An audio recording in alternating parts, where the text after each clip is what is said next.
All right, perfect. Well, welcome you guys. Thank you so much for coming to sit with us at lunchtime on a Wednesday. We do the Greater Baltimore Climate Summit web series every third Wednesday, or we try to at least. And I'm really excited for the guests that we have to share with you guys today. I know lots of you are extremely interested in climate and the environment, clean energy, sustainability. And so today we're going to be learning about the Baltimore Metropolitan Council, Baltimore Climate Action Plan.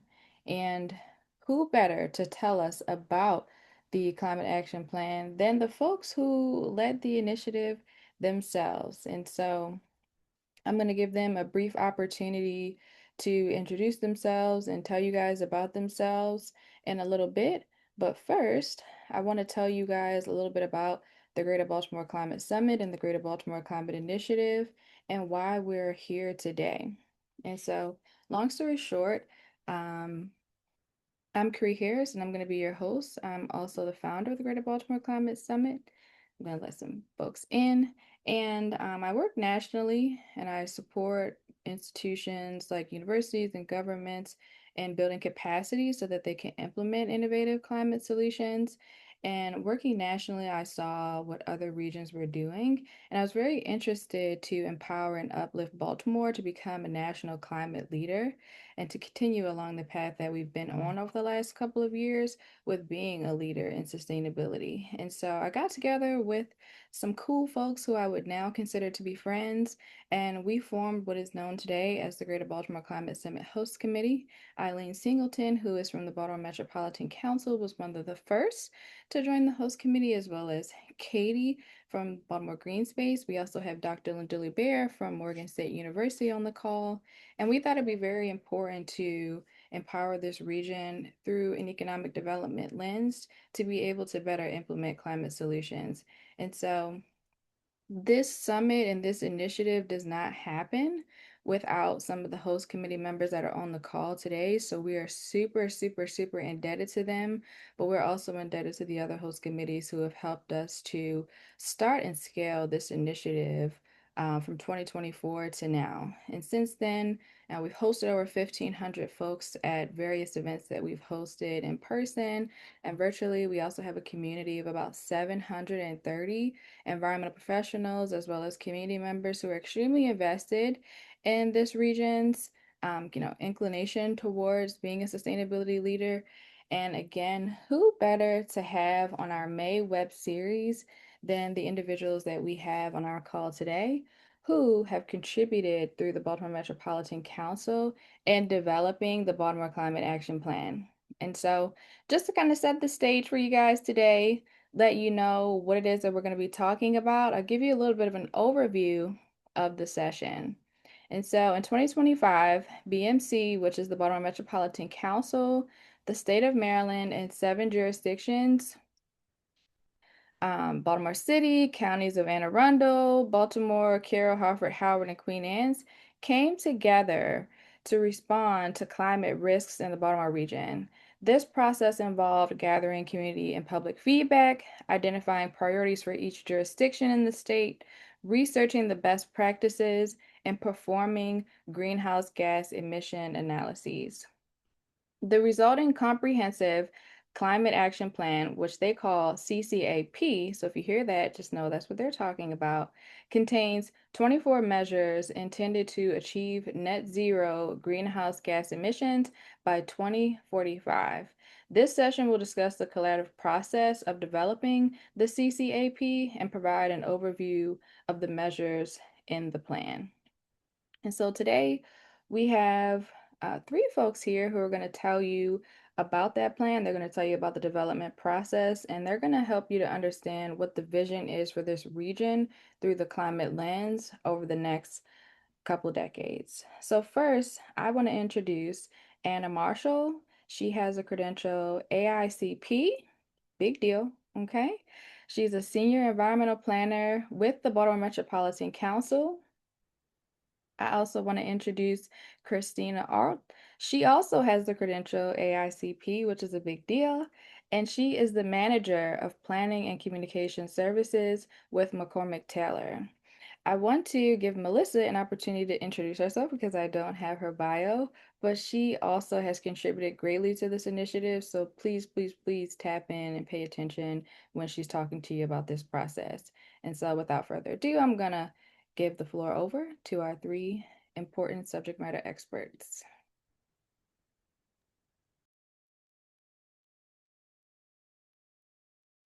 Thank you, Curry. Hi, everybody. Guess we can just go in and get started. So, as Curry said, today we're excited to present the Baltimore Region Climate Action Plan. My name is Anna Marshall. I am the Senior Environmental Planner at Baltimore Metropolitan Council. The Baltimore Metropolitan Council is a nonprofit organization that works collaboratively with the elected officials in the region to create initiatives to improve our quality of life and economic vitality through transportation planning, community planning, environmental planning, and cooperative purchasing. There's approximately 2.8 million residents in the Baltimore region, the 20th most populated metropolitan statistical area in the U.S., according to the U.S. Census Bureau. And the Baltimore region includes jurisdictions of Anne Arundel County, Baltimore City, Baltimore County, Carroll County, Harford County, Howard County, Queen Anne's County. Today, I'm joined by Christina Arlt, Manager of Planning and Communication Services at McCormick Taylor. She was a consultant project manager for the Baltimore Region Climate Action Plan. The McCormick Taylor team also included B&D Environmental and eConsult Solutions, Inc. as subconsultants. We also had a separate team, ICLEI, who handled the greenhouse gas analysis. Next slide, please. I'm sure we've all felt the effects of climate change in the Baltimore region. These newspaper headlines show that the region is experiencing record heat, flooding, and high levels of air pollution. Next slide.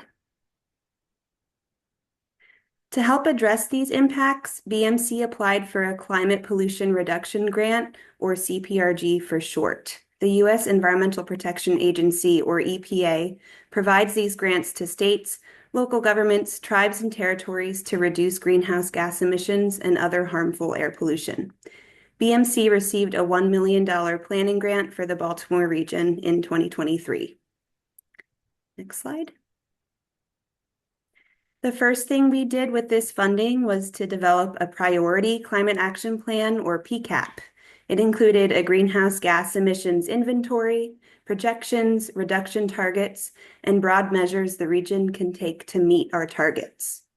The PCAP served as the basis for the development of the CCAP, providing a starting point for more targeted research and interventions in the CCAP. Next slide, please.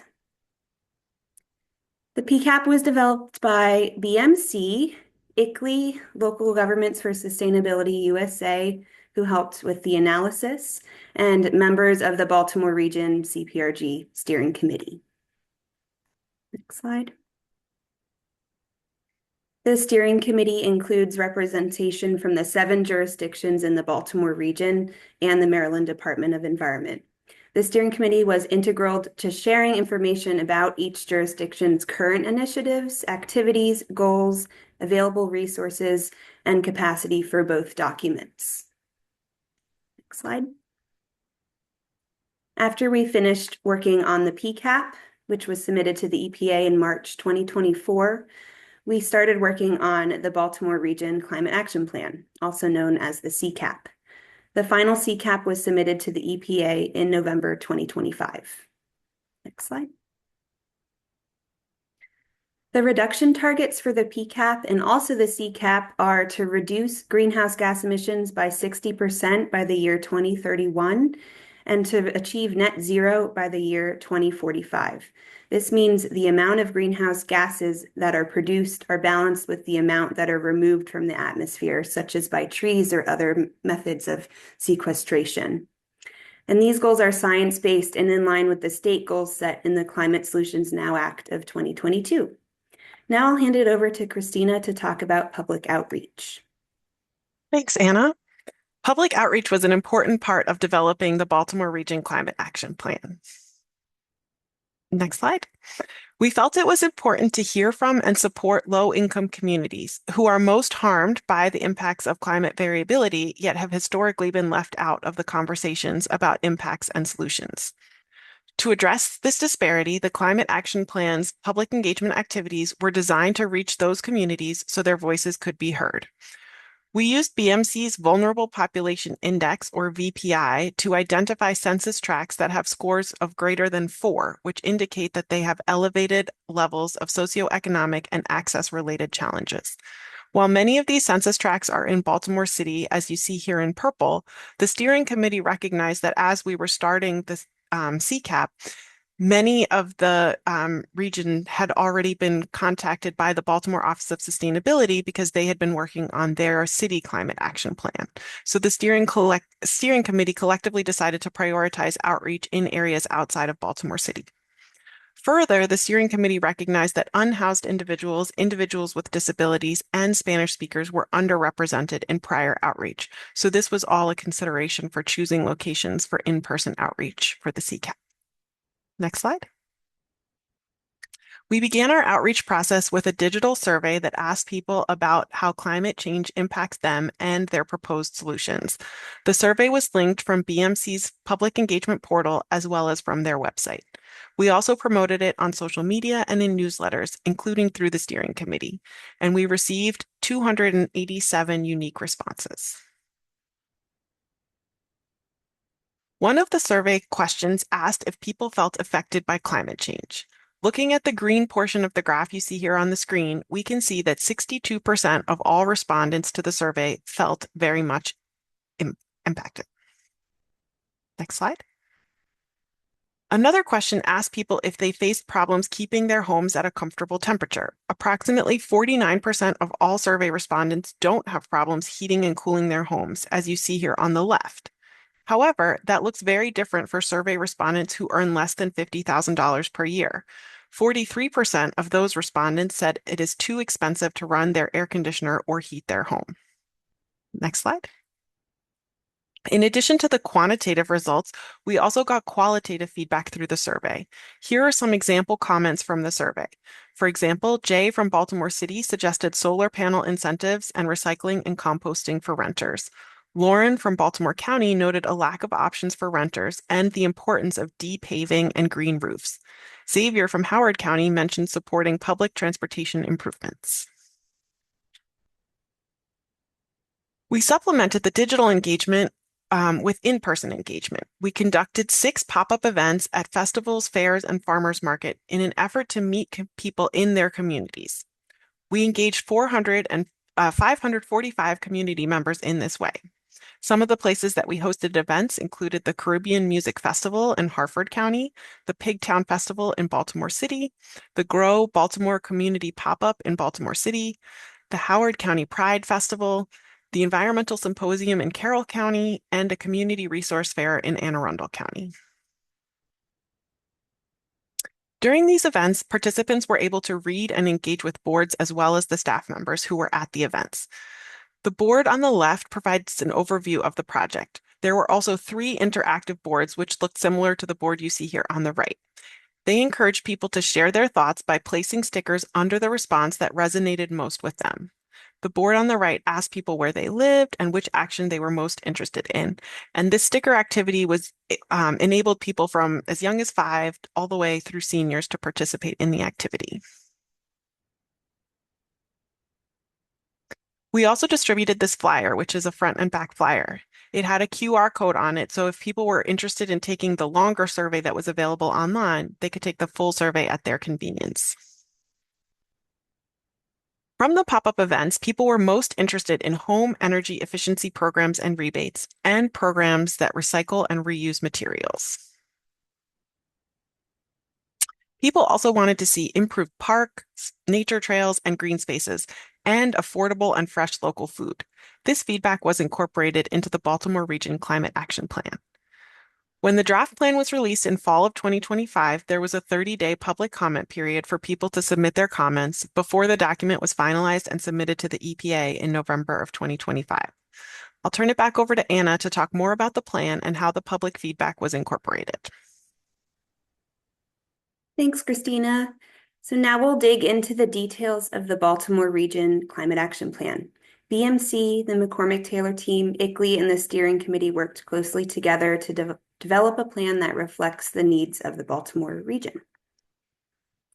The greenhouse gas inventory identified how much greenhouse gas each sector currently emits. It was conducted by ICLEI using the Clear Path tool to perform calculations. The pie chart here shows total net emissions by sector in metric tons of CO2 equivalent. And you can see that transportation in the purple category is by far the highest, followed by electricity generation in blue, industry in orange, and buildings in green. This information informed the CCAP. Business as usual projections show what would happen if we took no additional action and continued things as they are.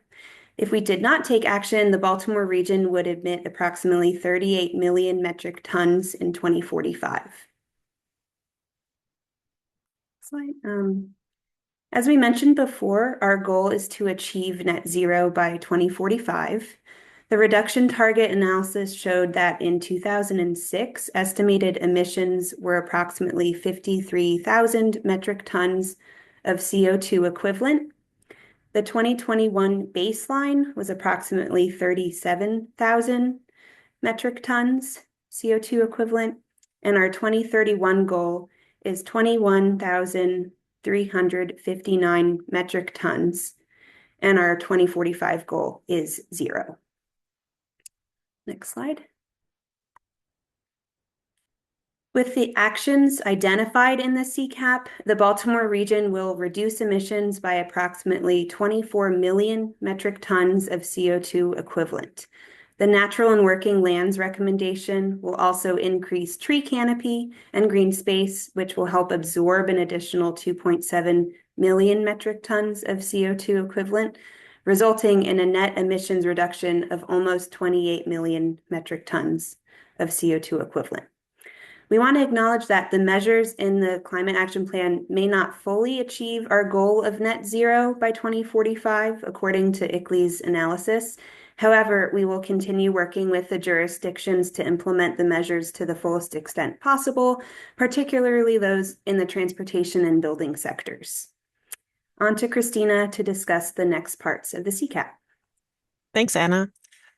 So let's dig into what the plan will do. The CCAP is categorized by 8 sectors, starting with the yellow governance in the top left and working our way around counterclockwise. You see natural and working lands, waste and materials management, transportation, buildings, agriculture, electricity generation, and industry. Within each sector are measures or things that the region will do to reduce greenhouse gas emissions. There are 25 total measures. Each measure in the plan has 7 sections. It starts with a description of the measure, the actions the jurisdictions will take, and any related current activities that jurisdictions are currently taking. The next section covers the implementation authority. This is which statutes or regulations give each jurisdiction the power to carry out these actions. The next section is the implementation timeline and milestones. Then come the metrics that will be used to track progress. The 5th section quantifies how much greenhouse gas emissions will be reduced by implementing this measure. Next are the rough order of magnitude costs for each measure based on currently available data. And finally, each measure ends with a section called Intersection with Other Funding Availability. This identifies current federal, state, or private funding sources that could potentially be used to achieve the actions under this measure. I'll turn it back over to Anna to take us through the first 4 measures. Thank you. So there are 2 governance measures focused on government procurement practices and climate action responsibilities of government staff. One of the highlights here is the climate e-learning program for government staff. We are currently working with a consultant to develop the program. It will be 5 courses, each 30 minutes long. Course 1 will be a Climate 101 course, with the audience being general local government staff, including planners, engineers, program managers. Course 2 will be a sustainable public purchasing and procurement course, with the audience being buyers, purchasing decision makers, administrative staff, infrastructure designers, and engineers.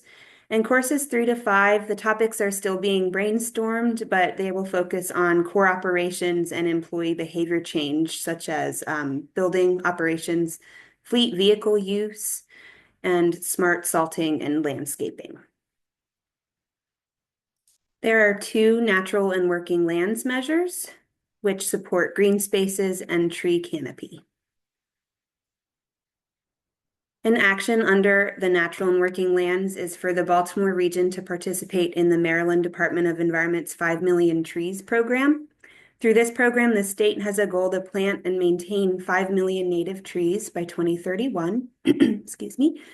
Since July 1st, 2021, the start of the initiative, there has been a total of 1,537,131 plantings recorded in the state, which represents 30% progress.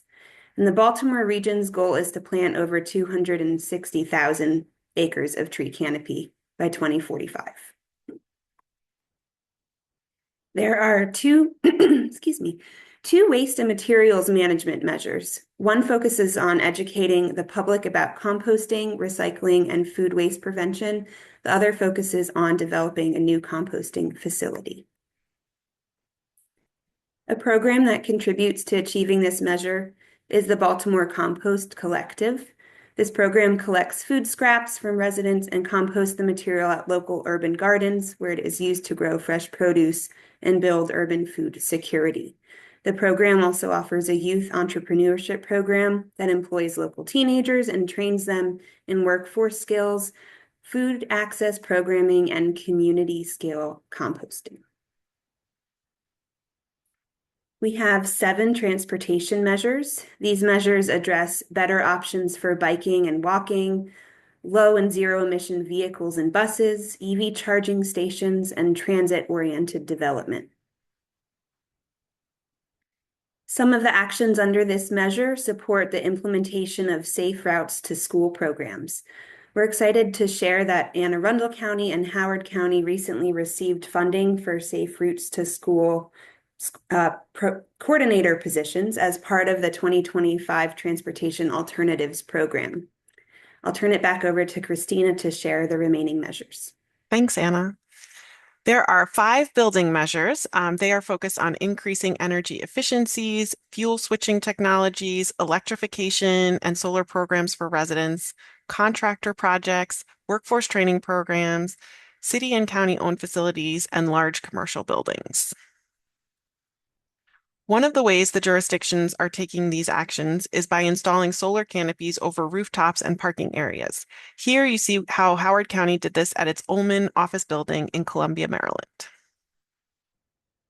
There are 3 agricultural measures that address agricultural best management practices, conservation easements, and low and zero emission farm equipment.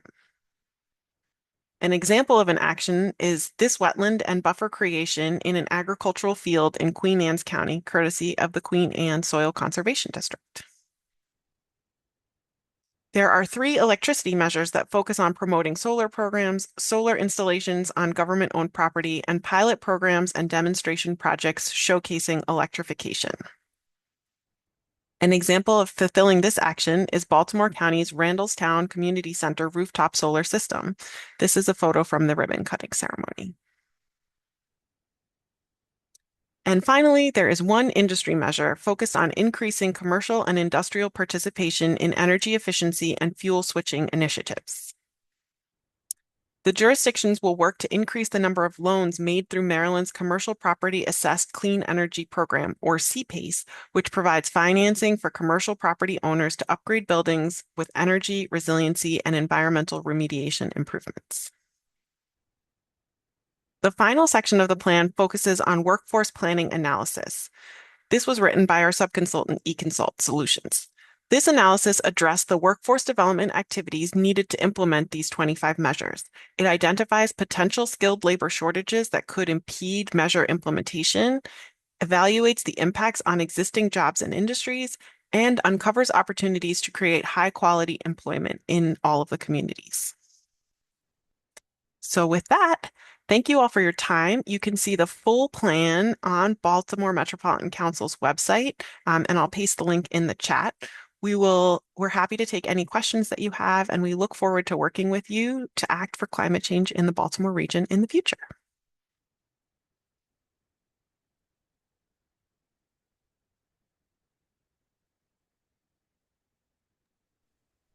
Thank you, thank you, thank you so, so much. Wow, a lot of information and super relevant. Really excited to see what you guys have been working on, how you did it. And I'm more excited to hear what questions folks have in the chat.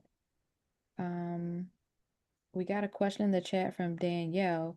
How would the potential and substantial reduction in HUR funds to jurisdictions affect the ability to achieve these goals, since transportation was stated to be a significant field to attract to affect to achieve GHG reduction goals?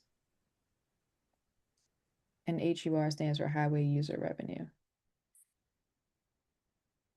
Um, Thanks for the question. Yeah, I know there's some uncertainty with federal funds and the new transportation bill that's proposed. Um, and a lot of the goals does come down to funding. And luckily, though, the jurisdictions in the Baltimore region have their own initiatives and projects and programs that they're working on in their local plans. And hopefully this highway user revenue fund doesn't impact the specific measures in the CCAP. Some of the other measures, like the higher density housing around transit stops, that could be something that could be achieved with, private sector development around transit stops, and that would help ensure that, people are closer to walking and biking to their local transit stops.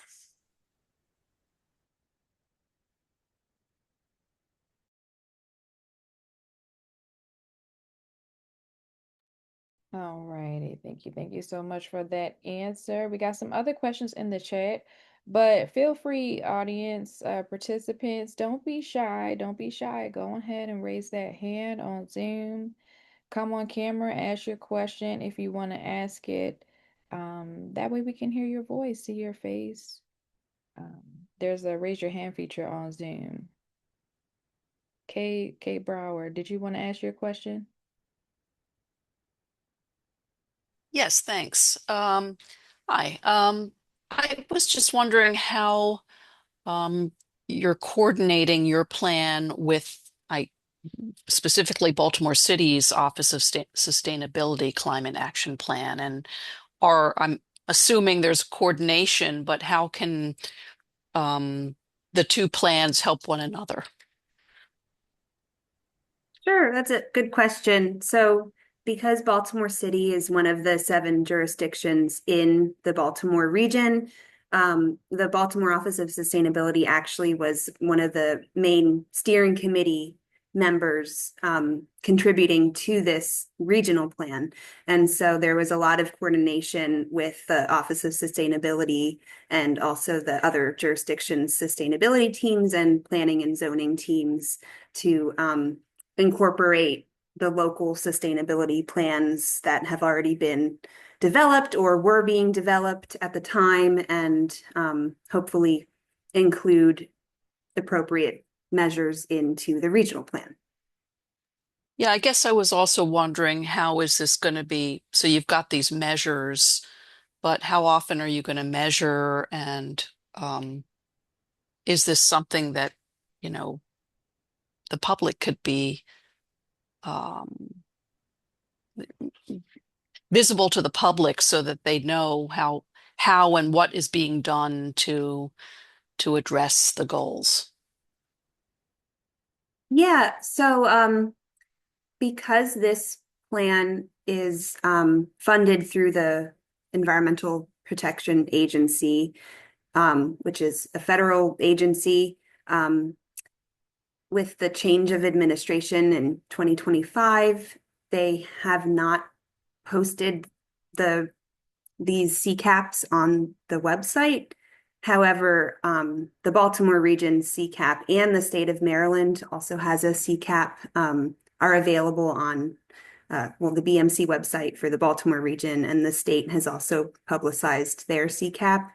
And so we're trying to make at least our regions public and in the future. So the grant goes until the summer of 2027, and our next reporting will be a status report update about recent implementation of any of these action items, as well as updates about have we been working towards meeting these goals.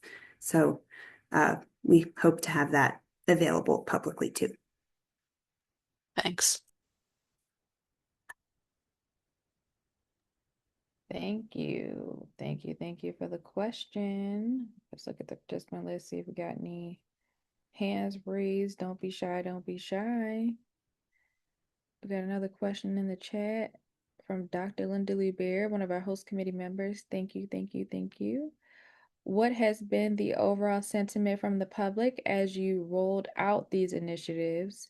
And has the sentiment changed to these ideas of sustainability and greenhouse gases? I think I might actually want to toss this one to Melissa because she was one of the people who actually spoke to members of the public really often out and about in the community. Yeah, so I will say people were really excited to see this. Even in some of the more um, areas that might traditionally be more conservative, the people that we talked to really wanted to see this. They really did feel impacted by climate change, and overall,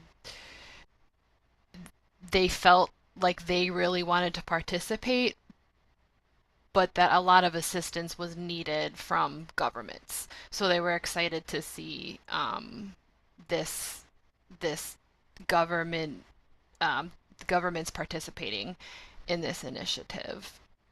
So yeah, overall, people were really excited to see this happening.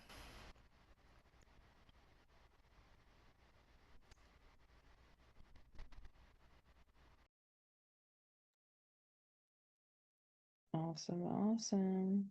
Thank you, Melissa, for doing that due diligence. We got another question from Danielle. Conservation easements cannot be placed on jurisdiction-owned land. What are some solutions to this included in the plan?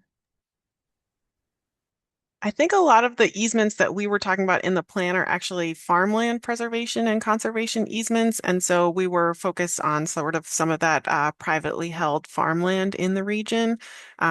We recognized when we were making this Baltimore Region Climate Action Plan that you have some really dense urban areas like Baltimore City, but then you also have some of the more rural areas like Queen Anne's and Carroll County. So we wanted to make sure that there were measures that sort of each of the jurisdictions could relate to and implement within their borders as it works based on their geography and their population. So they might not be on jurisdiction-owned land, but they would be on, for example, private farms in the region.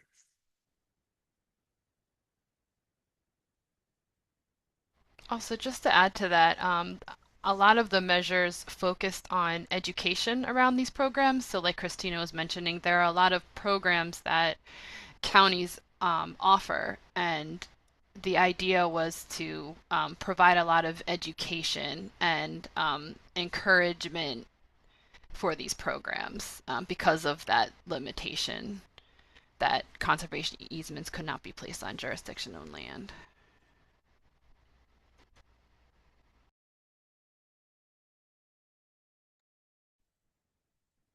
Thank you for the question, Danielle, and thank you guys for the answer. You guys can hear me okay? Okay, cool, cool. So we got about 23 minutes left, which means we got a ton of time for breakout sessions.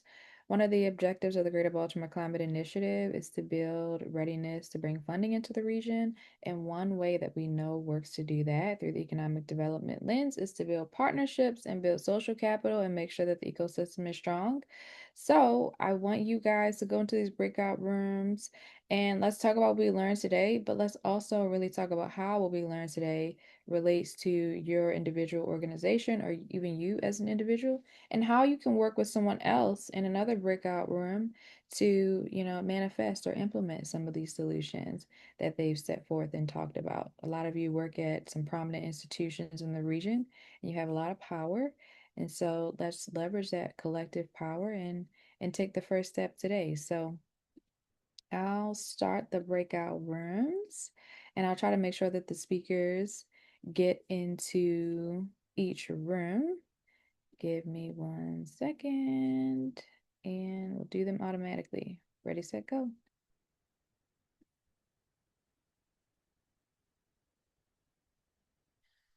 You should see them.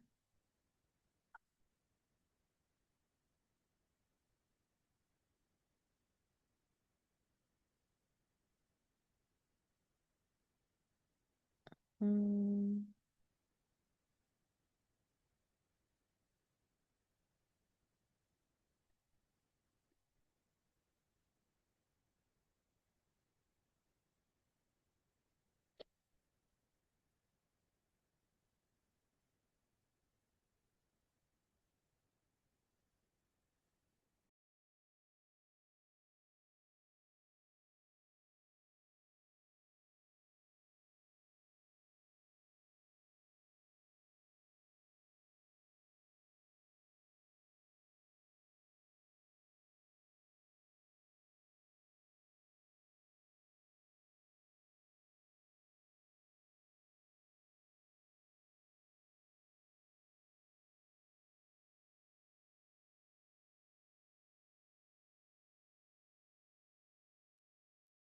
Welcome back, welcome back, welcome back.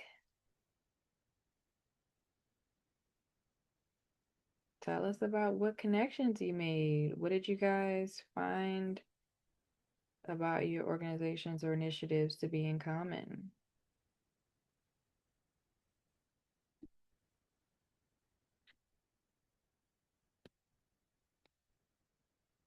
Well, Anna was telling me about that Anne Arundel County had been making some headway and some initiatives, and that they had made some connections in the Netherlands who had advised them, who were very advanced in this regard. I know Baltimore City and Rotterdam are sister cities, and I would be very interested to try to help make connections to see how, the Baltimore Metropolitan Council and Baltimore City could, make headway in reaching some more of these goals with some technical advice from the Netherlands. So I'd be happy to help do that. Hey, Kate, do you know that a chunk of planners went last year? Yeah, Just we'll making sure. talk offline. Yeah, Yeah, I yeah, would just want to like to make sure. really move this forward in Baltimore City. So let's talk offline about it. Wonderful, wonderful. Sounds like some good connections are being made. If you guys want for your contact information to be shared with the group, you can put it in the chat. And we always share the contents and summaries of the chat out with the meeting participants. So feel free to do that. Does anybody else have anything they want to share that they talked about in their breakout?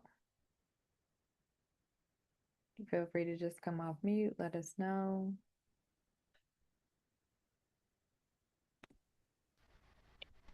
I wanted to share an article resource that I can't find right off the bat, but it's again in our breakouts. I was talking about the Living Energy Farm.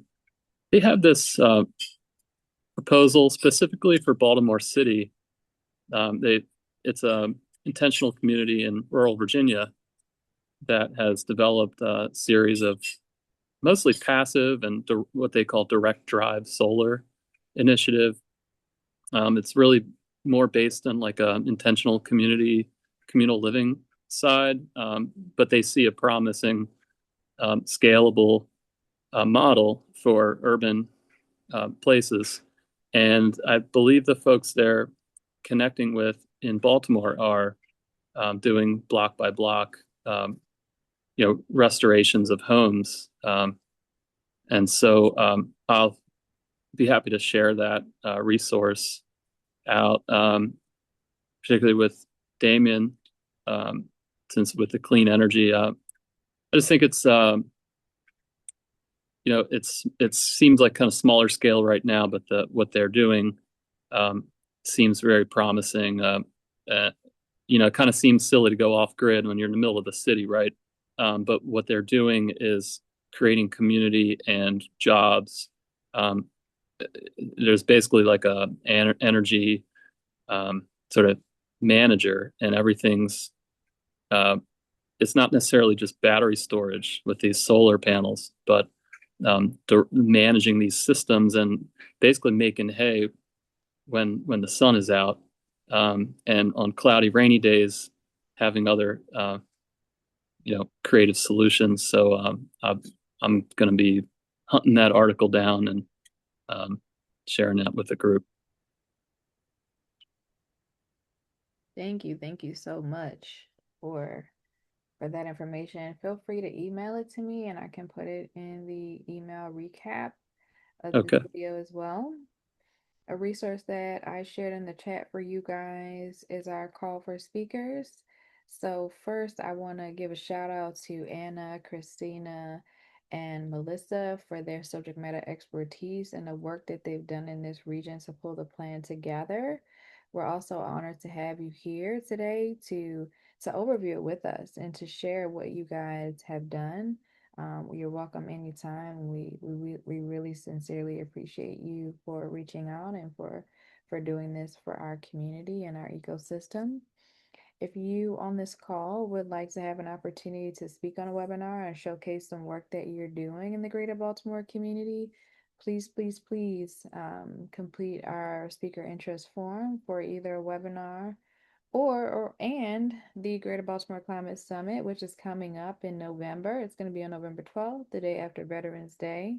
We will have some volunteer opportunities on Veterans Day if you want to join us and support us and help us out. Get ready for the summit the next day. I also put our YouTube channel in the chat. If you want to check out some of our previous webinars, you'll see them there. We've been doing this now. Wow, we've been doing this since last January, so a little over a year, so there's a good amount of videos up. We try to do it every month, but we're a really small organization, contrary to popular belief, so sometimes it's a little hard for us to pull it together.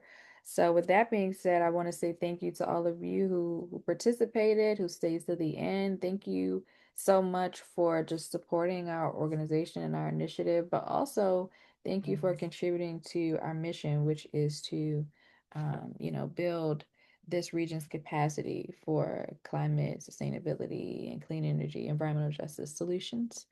So, with that being said, I hope you had some good conversation. I hope you learned a few things. I hope you got to eat a good lunch, drink some good juice or water, whatever you like. And we'll see you guys next time. Have a good rest of the day. Thank you so Thank much. you. Thank you. Thank you. Bye.